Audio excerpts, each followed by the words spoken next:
राधे राधे, जय श्री कृष्णा। आप सभी को मेरे इस यूट्यूब चैनल पर हार्दिक स्वागत है, अभिनंदन है। प्यारे बच्चों, आप लोगों ने मुझसे एक प्रश्न पूछा है, वो आरपीएससी के फर्स्ट ग्रेड का एग्जाम में पूछा गया है कि अगर किसी व्यक्ति को वेतन के अतिरिक्त वेतन मिलता है, उसके साथ ही अगर उसको निःशुल्क मकान मिलता है तो वह किस प्रकार की आय में गिनी जाएगी। प्रश्न आपका यही है।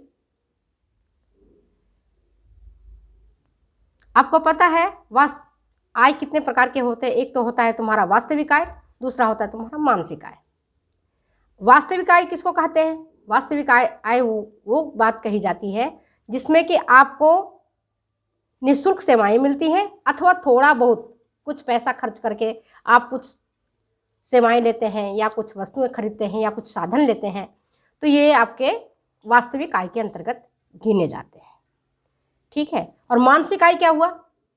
मानसिक आय के अंतर्गत आपको कोई आय नहीं मिलती है, बल्कि आपको संतुष्टि मिलती है, मन में खुशी मिलता है। एक एग्जाम्पल के माध्यम से हम दोनों को बताना चाहते हैं। वास्तविक आय क्या है? वास्तविक आय मैंने जैसे आपको बताया, वस्तुएं आपको या तो निःशुल्क मिलेंगी अथवा थोड़ा सा पैसा खर्च करके आप कुछ वस्तुएं या सेवाएं लेते हैं, तो वो हो गया आपका वास्तविक आय। मानसिक आय, पैसा नहीं मिलेगा, आपको किसी प्रकार की कोई आय नहीं मिलेगी, लेकिन मानसिक संतुष्टि मिलेगी। जैसे मान लो कि मैं होटल में जाती हूँ, बम्बई गई हुई, कोई होटल में गई हूँ और मैं यहाँ से सोच गई हूँ होटल का किराया 10,000 रुपया होगा, और वहाँ जाने के बाद मुझे पता चलता है अरे 10,000 का नहीं, यहाँ तो होटल मुझे 5,000 में सबसे बढ़िया फैसिलिटीज़ के साथ हमें होटल मिल रहा है। अब हमें क्या मिल? मानसिक संतुष्टि। 5,000 की बचत हुई सो तो बात अलग है, पैसे हम लेके गए थे 10,000 रुपया, हमें कोई आय नहीं हुई, हमें कोई इनकम नहीं हुआ, कहीं से हमको कोई पैसे नहीं मिले, लेकिन मानसिक संतुष्टि मिली।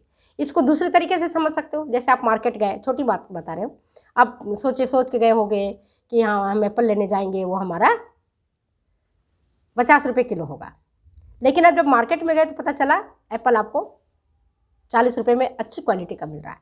अब आप सोच के गए थे 50 रुपये में 1 किलो एप्पल लेके आएंगे, है ना, लेकिन अब आपको 40 रुपये में बढ़िया क्वालिटी का 1 किलो एप्पल मिल रहा है, तो आप क्या करोगे? 50 रुपये खर्च करके 1.25 किलो एप्पल खरीद लोगे। तो ये आपके मानसिक संतुष्टि मिलता है, इसमें कोई आय नहीं होती, इसको साइकिक इनकम कहते हैं। वास्तविक आय की स्थिति में जो मैंने आपको बताया, निःशुल्क आपको मिलती है। जैसे हम मान लो हम नौकरी कर ले, हम प्रोफेसर है कॉलेज के, और सरकार ने हमें निःशुल्क मकान दे दिया रहने के लिए, उसके लिए हमें कोई पैसा पे नहीं करना पड़ा, तो हमारे वास्तविक प्रत्यक्ष आय के अंतर्गत गिनी जाएगी। उसको अप्रत्यक्ष आय के रूप में नहीं गिनी जाएगी, क्योंकि अगर मैं दूसरे जगह लेती है ना किराया, तो मुझे हो सकता है 5,000, 10,000, 15,000 जैसा मैं क्वार्टर खरीदती, जैसा मैं मकान खरीदती, उसको मैं पे करना पड़ता है। तो ये हमारा सीधे प्रत्यक्ष आय के अंतर्गत गिना जाता है। जैसे IAS ऑफिसर हैं, IPS ऑफिसर हैं, या आपके MLA हैं, MP हैं, उनको जो निःशुल्क मकान मिलता है रहने के लिए, टेलीफोन सुविधा मिलती है, हवाई जहाज की सुविधा मिलती है, अथवा उनको वाहन सुविधा मिलती है, बिजली सुविधा मिलती है, मुफ्त बिजली मिलता है, ये सब उनके प्रत्यक्ष आय के रूप में गिने जाते हैं। इसको अप्रत्यक्ष आय नहीं मानेंगे, वास्तविक प्रत्यक्ष आय के अंतर्गत इसको हम काउंट करते हैं। तो ये आपकी क्वेरी थी, इस क्वेरी के बारे में मैंने आपको बताया हुआ है। इसी प्रकार से एक बच्चे ने मुझसे पूछा कि मैडम अगर कुछ वित्तीय नुकसान हमें होता है, धन का नुकसान होता है, तो कौन सी संस्थाएं हमें धन उपलब्ध करवाएंगी? बहुत सारे ऑप्शन है उसमें, उसका ऑप्शन भी यही होगा, बीमा, इंश्योरेंस। आर्थिक नुकसान होता है, मान लो अपने मकान की इंश्योरेंस करा दी। अब अगर मकान मान लो आपका डैमेज हो गया, किन्हीं कारणों से आग लग गई या भूकंप में खराब हो गया या कुछ झटके लग गए, टूट करके गिर गया, तो जो आर्थिक नुकसान हुआ वो बीमा वाला भरेगा।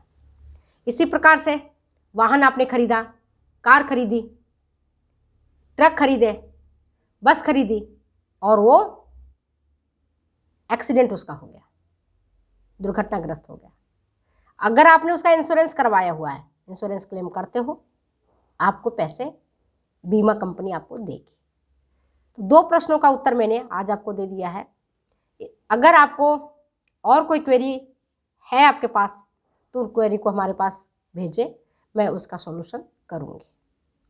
एक क्वेश्चन आपके पास और था कि मुझे ध्यान है, एग्जैक्ट नहीं है, तो मैं आपसे के इससे संबंधित क्वेश्चन था कि अगर किसी बच्चे को प्यार नहीं मिलता है, असुरक्षा की भावना होती है, तो उसमें किस प्रकार के बिहेवियर कॉम्प्लेक्शन उत्पन्न हो जाता है। डर भी था उसमें, विनाशकारी भी कुछ और था, अंगूठा चूसना था। तो उसमें बेस्ट ऑप्शन अंगूठा चूसना ही है। जब बच्चे को पूरा प्यार नहीं मिलता है, जब बच्चे को पूरा सुरक्षा नहीं मिलता है, जब बच्चा असुरक्षित महसूस करता है, अपने आप को उपेक्षित महसूस करता है, तो बच्चा अंगूठा चूसने लगता है। तो जो बच्चे अंगूठा चूसते हैं, समझो कि उस बच्चे को प्यार की आवश्यकता थी, वह बच्चा अपने आप को उपेक्षित महसूस कर रहा था। तो 2-3 प्रश्नों का मैंने ये जवाब दिया है, तो आप इससे चाहें तो आप आगे कर सकते हैं। और इसके लिए आप अपनी बात को रखने के लिए आप प्रॉपर तरीके से आप आरपीएससी को अपनी बात मजबूती के साथ रख सकते हैं। तो ये वास्तविक प्रत्यक्ष आय के अंतर्गत आता है, जो मैंने आपको बताया कि अगर किसी व्यक्ति को वेतन के अलावा निःशुल्क मकान मिलता है, या बिजली की सुविधा मिलती है, या टेलीफोन बिल मिलता है, या कुछ मिलता है, उसको वो प्रत्यक्ष आय के अंतर्गत ही गिने जाएंगे। तो चलिए फिर मैं मिलती हूँ अगले वीडियो में। तब तक के लिए क्वेरी आप रखेंगे मेरे लिए, मैं बता दूँगी आपको इसका आंसर। Okay, bye.